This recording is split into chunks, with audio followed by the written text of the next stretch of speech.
मेरे प्यारे बच्चों, कैसे हैं आप? क्या आज आप कुछ नया सीखने के लिए तैयार हैं?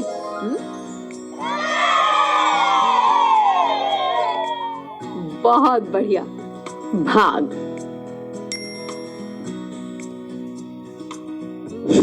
इस वीडियो में हम सीखेंगे 2 अंकीय संख्या को 1 अंकीय संख्या से भाग करना, 3 अंकीय संख्या को 1 अंकीय संख्या से भाग करना, गुणा भाग, तथ्य परिवार।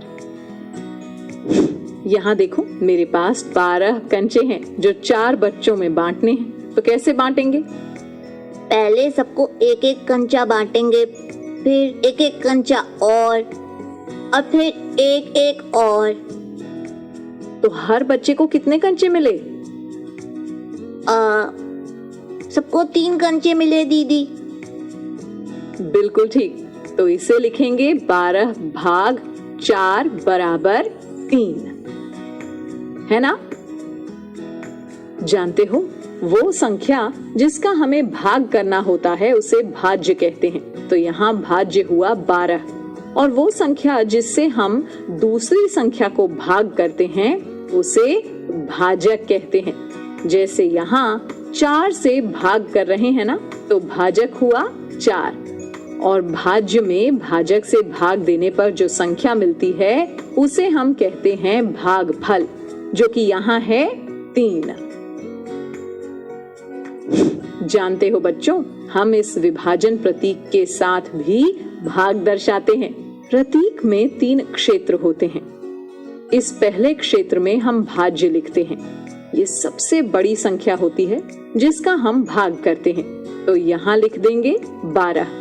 दूसरा क्षेत्र भाग के चिन्ह के बाएं ओर होता है और इस स्थान पर हम भाजक लिखते हैं। तो यहाँ लिख दिया 4। और तीसरा क्षेत्र भाग प्रतीक रेखा के ऊपर होता है जहाँ हम भागफल लिखते हैं। तो यहाँ लिखेंगे 4 तिया 12, तो 12 को लिख देंगे यहाँ पर और घटा लेंगे। 12 माइनस 12 हुआ 0। हाँ चटर, और इस संख्या को शेषफल कहते हैं। शेषफल 0 होने का मतलब है कुछ भी शेष नहीं बचा, यानी संख्या को दिए गए समूहों में बराबर बराबर बांटा जा सकता है। अब यदि ये प्रश्न हल करना हो तो कैसे करेंगे? भाग का चिन्ह बनाएंगे और रेखा के नीचे 13 लिखेंगे। फिर 3 को बाईं और बाहर की ओर लिखेंगे। हाँ बच्चों, इसे करने के लिए बस इन चरणों का ध्यान रखना होगा। पहले भाज्य में बाईं ओर से उतने अंक रेखांकित करेंगे जितने भाजक में हैं। देखिए, यहाँ भाजक में 1 अंक है, तो हम भाज्य में बाईं ओर से 1 अंक को रेखांकित कर देंगे। फिर देखेंगे कि क्या भाजक भाज्य में रेखांकित की गई संख्या को विभाजित करता है। इस प्रश्न में भाज्य का पहला अंक यानी दहाई के स्थान के अंक को ले लेंगे जो 1 है। अब देखिए, क्या 3 1 को विभाजित कर सकता है? नहीं दीदी, 3 तो 1 से बड़ी संख्या है। हाँ, तो ऐसी स्थिति में हम भाज्य में दाईं ओर बढ़ते हुए 1 और अंक रेखांकित कर लेंगे। तो अब रेखांकित संख्या है 13। इसके बाद भाजक को ऐसे अंक से गुणा करेंगे कि गुणनफल या तो भाज्य की रेखांकित संख्या के बराबर हो या उससे छोटी संख्या हो। जैसे यहाँ पर 3 को कितने से गुणा करें कि गुणनफल 13 या 13 से छोटी संख्या मिले? मुझे आता है 3 का पहाड़ा। 3 एकम 3, 3 दूनी 6, 3 तिया 9, 3 चौके 12, 3 पंजे 15। बिल्कुल। तो बताओ, कौन सी संख्या 13 से थोड़ी कम है? 3 चौके 12। 12 13 से थोड़ा कम है ना? तो हम यहाँ लिखेंगे 4। 4 हमारा भागफल हो गया और 13 के ठीक नीचे लिखेंगे 12।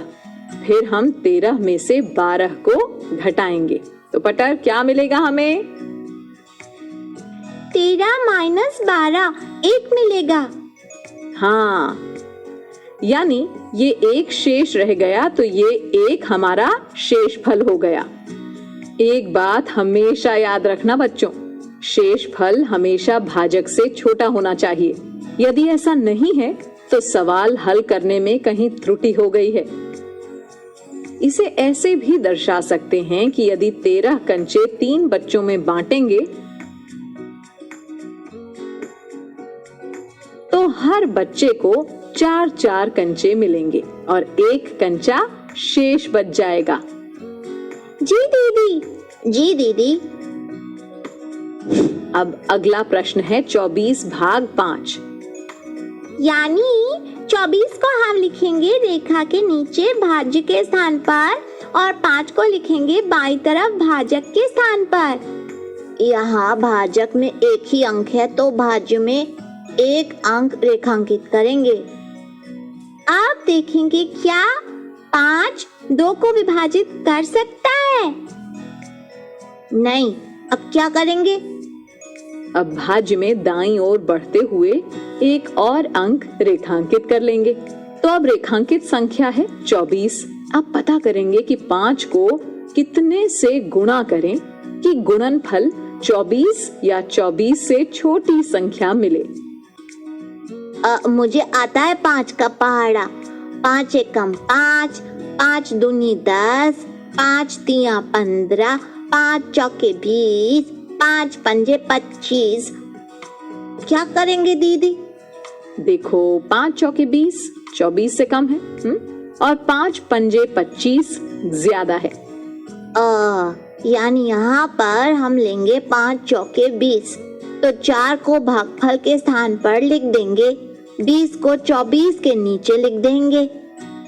फिर 24 में से 20 को घटाया तो बचा 4। ये हो गया शेषफल और ये भाजक से छोटा भी है। यानी 24 को 5 में से भाग करने पर हमें भागफल मिला 4 और शेषफल मिला 4। अब इसे हल करो। यहाँ भाजक 1 अंक का है तो भाज्य में 1 ही यानी पहला अंक 9 रेखांकित कर लेंगे।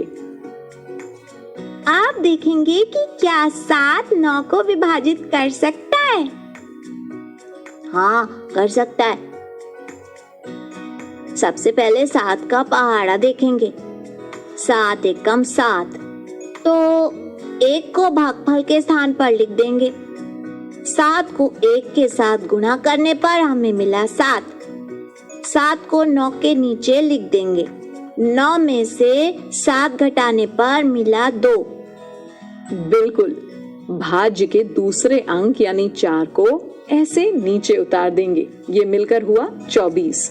बस फिर वही सोचिए कि 7 के पहाड़े में 24 या उससे छोटी संख्या कहाँ पर आती है। 7 तिया 21, तो भागफल में लिखेंगे 3 और 24 के नीचे 21 लिखकर घटा देंगे। मिला 3, तो भागफल हुआ 13 और शेषफल 3।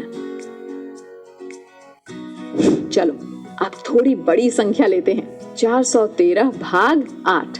413 हुआ हमारा भाज्य और 8 हुआ भाजक। देखो बच्चों, यहाँ पर सबसे पहले संख्या 4 है जिसे हमें 8 से भाग करना है। अब 4 तो 8 से छोटी संख्या है ना, तो उसे 8 से भाग नहीं किया जा सकता। ऐसे में हम अगली संख्या पर जाएंगे।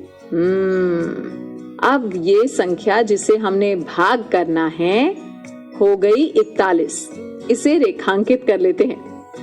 41 को हम 8 से भाग कर सकते हैं। 8 पंजे 40, तो हम उत्तर के स्थान पर लिखेंगे 5। 8 को 5 से गुणा किया तो मिला 40।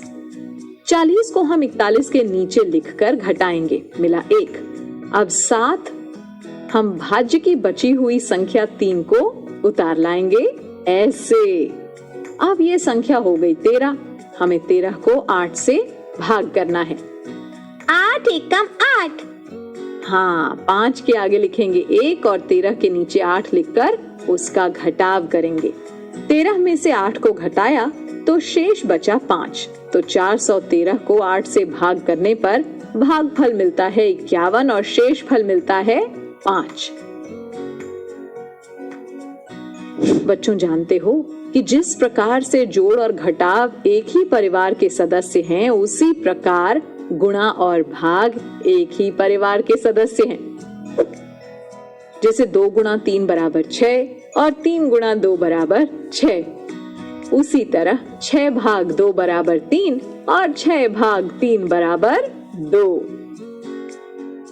अब चटर, क्या तुम 6, 8 और 48 के लिए गुणा भाग तथ्य लिख सकते हो?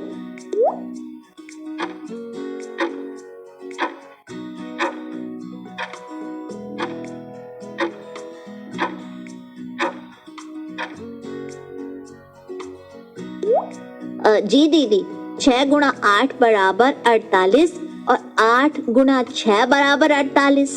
अब 48 भाग 6 बराबर 8 और 48 भाग 8 बराबर 6।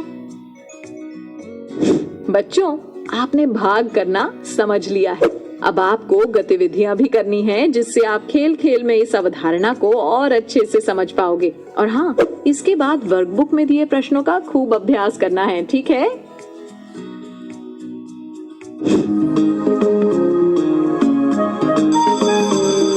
ओके बच्चों, बाय बाय बाय। बच्चों, अब मैं जाती हूँ, कल फिर मिलने आती हूँ। इंग्लिश में अब होंगी बातें, मैथ सीखेंगे हंसते गाते।